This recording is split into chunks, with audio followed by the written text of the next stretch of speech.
건강과 다이어트는 많은 사람들의 인생과 함께 가는 큰 문제라고 생각하실 겁니다.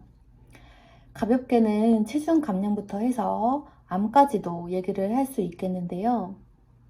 사실 다이어트는 우리나라에서 보여지는 이미지 때문에 단순히 살을 빼고 체중 감량하는 이미지로만 각인이 되었는데 사실은 식이요법이잖아요. 해서 이 식이요법이라는 게 어떤 목적을 가진 식이요법인지에 대한 개념을 뜻하는 건데, 그게 결국엔 우리 건강을 지켜냈을 때 효과적인 다이어트, 즉 식이요법이라고 말할 수 있겠습니다. 그래서 개인적으로 제가 해당 주제로 큰 영감을 받았을 뿐만 아니라 건강과 다이어트에 관한 어떤 철학적 길도 제시해준 책 2권을 리뷰하면서 소개해 보려고 합니다. 바로 환자혁명과 다이어트 사이언스 책인데요. 사실 베스트셀러라서 아마 꽤 많은 분들이 아실 것 같고요. 또 다이어트와 건강에 관심 있으신 분들이라면 거의 알고리즘으로 닥터조와 최겸이라는 이름을 아실 거라 생각이 듭니다. 제가 본격적으로 건강에 관심이 가게 된 배경은 사실 불과 얼마 되지 않았습니다. 아마도 작년 가을에서 겨울 넘어가는 구간이었던 것 같은데요. 저는 아직 20대 중반이지만 10대 시절부터 보디빌딩을 접하면서 이미 운동하고 먹는 것을 조절하는 삶에는 꽤나 자연스러운 상황이었습니다. 그런 환경 속에서 저는 생리불순과 수면장애, 우울감이나 신경의 예민함 등을 겪곤 했는데요. 그 당시에는 제가 외적인 것에 매우 치중되어 있다 보니까 그게 큰 문제라는 것을 인지하지는 못했습니다.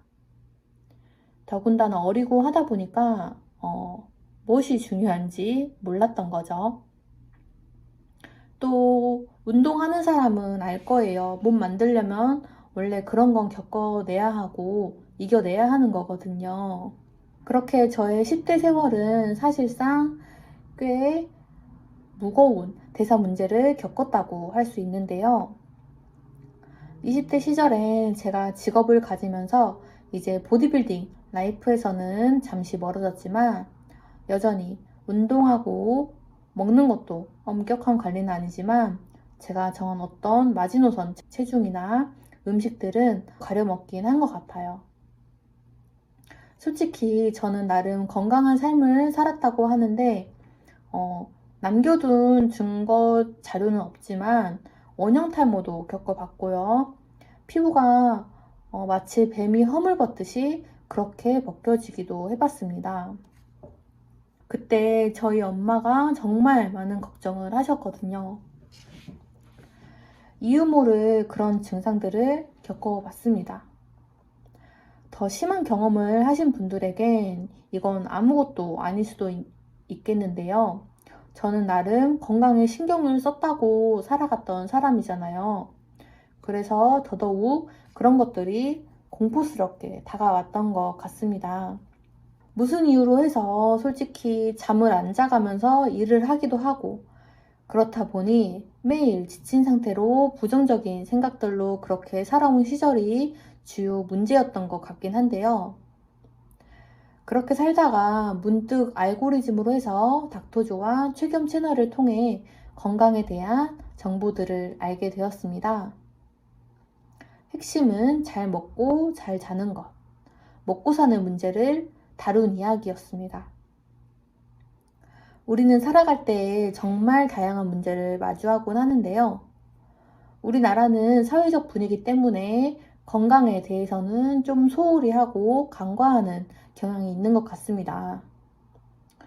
누가 적게 자는지 이게 곧 인생의 승리로 판가름 놓는 요소로도 보곤 하죠.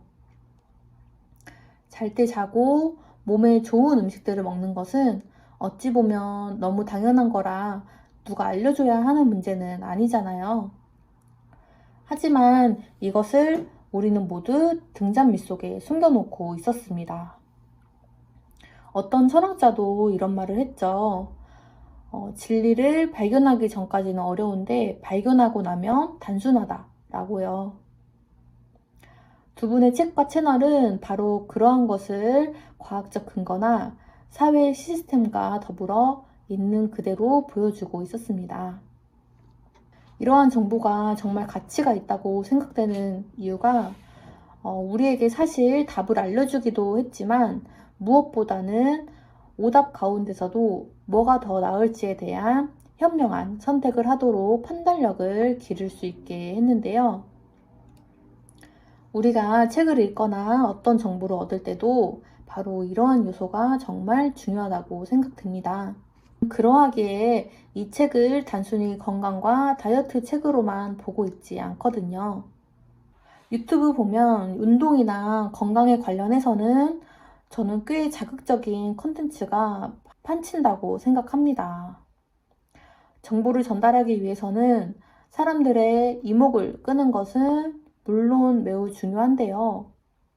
하지만 들어봤을 때 너무 1차원적이고 하나만 해결하면 땡이다 라는 식의 정보는 분명 잘못됐거든요. 특히나 사람 몸을 다루는 문제에 대해서는 쉽게 말할 수 없잖아요. 그런 측면에서 해당 도서들을 봤을 때 뭔가 개운하게 읽어갔던 것 같습니다. 이것을 기반으로 제가 본격적으로 대체의학이나 식이요법 문제에 대해서 관심을 갖게 된 것 같은데요. 이를 단순히 이론뿐만 아니라 적용을 해서 좋은 결과를 얻어내기도 했습니다. 그렇기에 정말 앞으로 내가 어떤 분야에 관심이 있다라고 하면 단편적으로 다룰 것이 아니라 지금 우리가 살아가는 세상은 내가 그 분야의 전문가가 되겠다는 마음으로 접근할 때에 살아남을 수가 있다고 생각합니다. 건강과 다이어트 얘기인데 전혀 관련이 없다고 생각할 수도 있을 것 같은데요. 제가 느낀 것을 간단하게 정리를 하자면 첫째는 내가 얻고자 하는 분야에서 좀 더 정직한 전문가를 찾는 것은 매우 중요하겠고요. 둘째는 진실을 발견했을 때 아름답지 않아도 받아들여야 한다는 것을 느끼게 해 주었습니다. 꽤나 묵직한 느낀 점인 것 같은데요. 그만큼 제가 건강에 대한 문제를 겪었을 때 이에 대한 해결을 찾아낼 수 있는 힘과 분별력을 제시해준 길잡이가 됐던 것 같아요. 그래서 다이어트나 건강 문제가 고민이신 분들은 한번 접해보기 충분한 가치가 있는 책이라고 생각이 듭니다.